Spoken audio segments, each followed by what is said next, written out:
There we go. Right, excellent.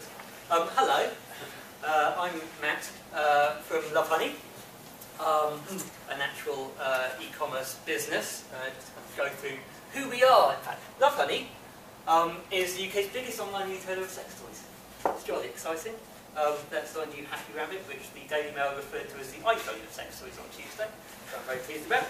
We sell more sex toys online than anyone else in the UK, even more than Anselmus does. We're very proud of it. Well, I want to talk about our customers first. Our customers are normal people, pretty much. They're not weirdos. 78% of them say they are in a relationship of some form or another. And predominantly, they are what we call tepid explorers, which are people who have heard about sex toys and are researching them on the internet and are incredibly nervous about ordering, to the point that we don't want to make them any more nervous by showing them scary things, apart from the things that are actually already scary. We also have a large amount of international customers. Apart from Lovehoney, we also run a brand called Coco de Mer, which is a luxury erotic retailer. And most of the customers for Coco de Mer aren't in the UK, they're not even in the EU. Most of them are in Arab nations, of all things. So, you know, if we kind of roll out these solutions across all our sites, you know, it won't apply to a large percentage of those things. You know, what do we do? And the other sort of customer, which you won't know anything about, are what are called cam girls, and boys, for that matter, which are people who perform on the internet, and they have wish lists, and they can have things bought from their wish list and sent to them completely anonymously. So they, you know, the person buying doesn't know the actual name and address of the person that this thing is going to. And the cam girl or cam boy will get a commission from that as well. So discretion here is incredibly important. We make an awful lot of, you know, features on the site about how discreet it is to buy from us. So we actually make a joke about how boring our packaging is, and that there are no distinguishing marks on the packaging to relate it back to who you're buying it from. We actually hunt down websites that mention what our returns address is. Because if someone gets a parcel and you can go, oh, what's that? Type it into Google. We don't want our name coming up there. We've set up this dodgy stationery company under that name, so that it looks like people have just bought stationery. So privacy is incredibly important. So, showing the new cookie law, or not actually that new, what do people do? We all panic like crazy. Oh my God, what are we going to do? Because essentially we have an awful lot of tech at Lovehoney that's based on all of this stuff. And frankly, there's an awful lot of companies out there saying that it's the end of the world and we have to work with them, otherwise, you know, our business is going to fall apart. I had Tagman on the phone yesterday telling me that Tagman is the only way to become cookie compliant within the next month. And if anyone's managed to put Tagman in a month, fair dues to them, quite frankly. It's not an easy thing to deal with. So there's an awful lot of kind of fear about what is going on. But we see this in a different way. This isn't about cookies at all.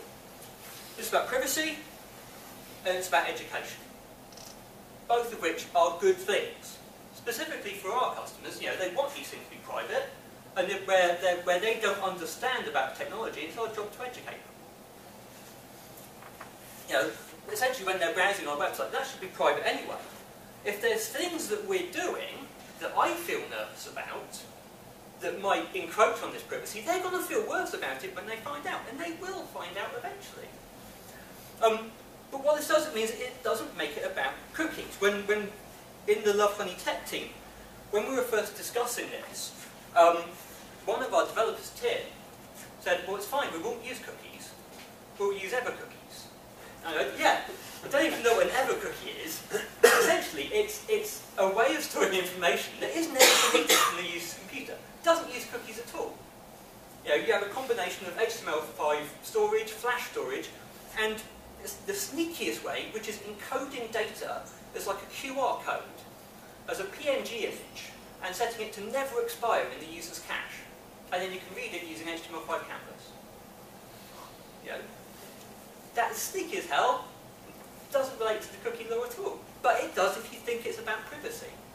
So there's all sorts of ways of getting around this if you want to just talk about cookies.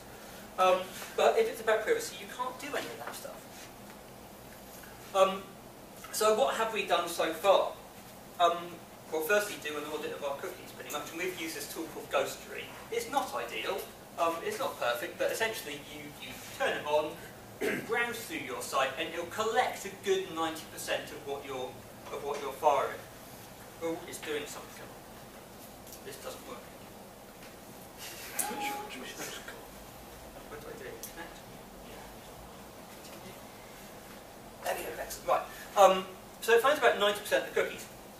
For the rest of it, you're going to need to speak to your tech team and literally get them to pull apart your site, specifically the final page of your checkout, the confirmation page.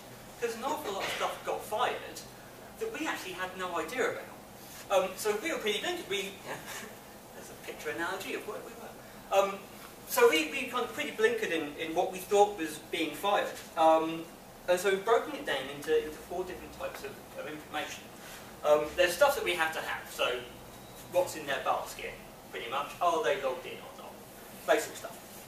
Stuff we don't have to have, like Peerius, for example, like Google Analytics, like a cookie we use for our search functions.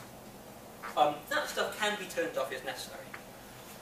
Weird upstream stuff is what we called it, which is essentially these US third-party cookies that essentially get set, way along the line, and then we don't really actually pick them up until the final page of the checkout.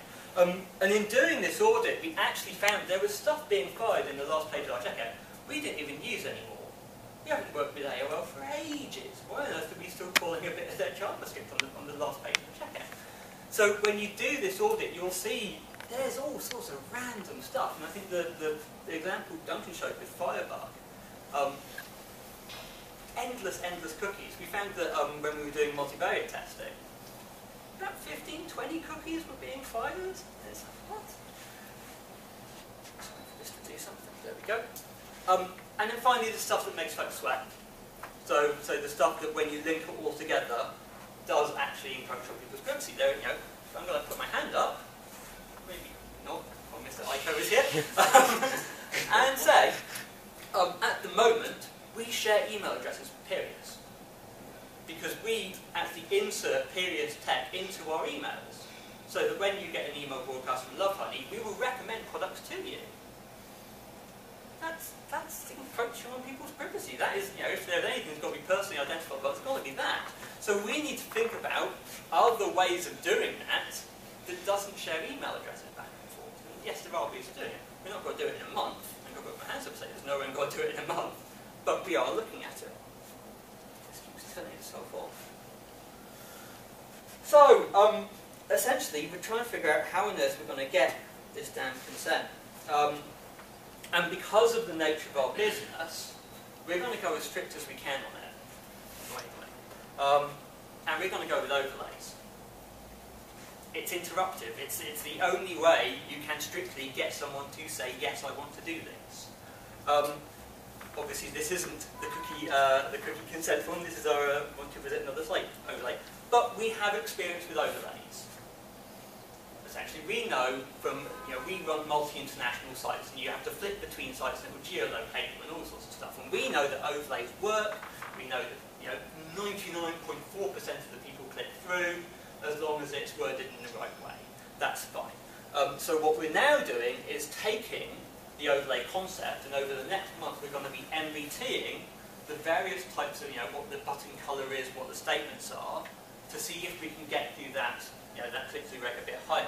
The only danger with that is, if we get it to the point that everyone clicks it because it's the only thing to click, then am I really doing my job in educating people why they should be clicking this thing? There's kind of a, I don't want to break this bloody app. Sorry. Later. There we go. So that's kind of likely how we're going to do it. The only issue with overlays is that they suck on iPhones and they suck on iPads. If you've ever tried to resize browsers, they suck. So essentially trying to figure out a way around that. But on the other hand, on the other side, actually doing all this is going to hurt a lot. And it's not going to hurt so good like the jackfruit spanking pebble. It is going to hurt. There's going to be a hell of a lot of development that we're going to have to do. And this isn't going to happen in a month, this is going to happen, 3 months, 6 months, it might not even be a year. Because what people don't talk about is all the bloody testing you're going to have to do now. You're going to have to go through all of your scenarios, all your business process plans, and do it with cookies, without cookies, with half cookies, where they've consented to this but not to that, and run through all your tests again. You can quadruple your testing time now when you've got this. Fortunately, there is some work already done for you. If you Google it, and I'll get the actual name of it across to Cole, there are scripts already written that allow you to defer calls from most of the major third-party stuff. So there's a script that exists that allows you to get consent before you fire off to Google Analytics. And you can just drop that into your templates and it will do a lot of the work for you, which is lovely. Oh, this keeps sounding. But my biggest concern that people don't talk about is the impact on site speed. All this is going to have. If you're constantly trying to get the value of a cookie all the time, that's going to kill the site. And I've had it in previous jobs where we've kind of over-relied on cookie values, and the site just slows to a crawl. And so when you are doing this, you need to figure out how you can optimize it so you're not constantly battering the cookie multiple times in a page run. Now the final thing I want to talk about is some things that people haven't really considered, and this concerns me greatly. How on earth do you do landing page optimization that requires a cookie before anyone sees anything if you have to get their consent to have that cookie first? As far as I can tell, you can't. You can't do landing page optimization with strict adherence to the cookie rule, as far as I can tell. Because you can't say, do I have consent, and then suddenly change all the page around because your MVT is loaded. Because that will be bugging up your test. So we're going to have to figure out a way of almost showing them the page variant first and then dropping the cookie later. No MVT system does that at the moment. And so we're going to have to go out to, well, we currently use VWO, but I assume Optimost and Maximize and all that are going to have to rejig their systems to actually get this to work. Not good. Right. So don't panic. It's alright. It's fine. Because, and well done if you get the Battlestar Galactica reference, all this has happened before. And will happen again, quite frankly. Do you remember this? 3D Secure? 4 years ago? 5 years ago? It was the end of the world. Because suddenly, on every payment page, specifically for Maestro, you had to put this in. Other Maestro would come and kick your ass. Amazon still don't do it, quite frankly. But that's not the point. The point is that system sucked. It really did. If you know Craig Sullivan from Belron, he talks a lot about conversion rate optimization. He described it as, it sucks like a planet-sized lemon slowly spinning in space at an event about 3D Secure hosted by Maestro. And he was right. It really does suck. But it's okay that it sucks because folk are accustomed to how bad it is. It is a known pain. Now that when people are placing orders on websites, they know they're going to come against this sucky form where they have to go, what was it, A, C, 7. And the only time I use my fingers nowadays to count is when I'm trying to remember what my 3D Secure password is. But it is a known pain. And the reason it works, does this stop working? No, back. No, back. There we go. The reason it's okay now is because it always looks the same. That little 3D Secure form always looks the same no matter what website you're on. And my concern is, with this cookie consent, is that it won't look the same. So people will go to all the websites they do, and they'll be asked essentially the same question in lots of different ways, which isn't going to help anyone. What would help, and I'm sad to say this, is a trust mark. I know, I hate trust marks, but it would help if the IMRG or someone came up with a common design pattern that everyone could use, so that people would know, right, this is the bit where I have to choose about what I'm going to say about cookies. Folks would recognise it. People wouldn't have to think so much about, right, so where is the cookie bit on this website? Possibly it could all integrate with autocomplete. I'm a little worried about that, because then you're not getting the actual implied consent that they've read this damn thing. But yeah, I think if someone, don't know who, don't know if it's Mr. Ico, don't know if it's IMRG, don't know if it's all these internet shopping is safe kind of stuff, but someone comes up with a badge and a form that is the same across all these websites, so people know what, essentially come across it, alright, press the button. So, at Lovehoney, one thing that I did is I actually rewrote our privacy policy specifically about cookies. I kind of broke it down into all the different cookies that we set, linked off to all the various websites of all the third parties that we do, and explained in very simple terms what each of these cookies were for. And these are some of the answers that I got back when I asked people to read this cookie policy. I started reading some of the info and got bored, so as long as I'm okay, and I can still visit the site and no harm is done to my laptop. You're going to get this. People don't really want to read about why we use SLI beacon to optimise the layout of our search results. If a website kept asking me to store cookies, I'd get annoyed and not use it, so don't do that. Again, essentially we're going to have one hell of a, when people do say yes you can do this, we're going to set a cookie for as long as we can. You set an ever cookie as the opt-in or opt-out cookie. Yeah. That's the only way to do it. And then you get the, where you then change your privacy policy, and then have to, it's going to be a pain. And this is the funny one.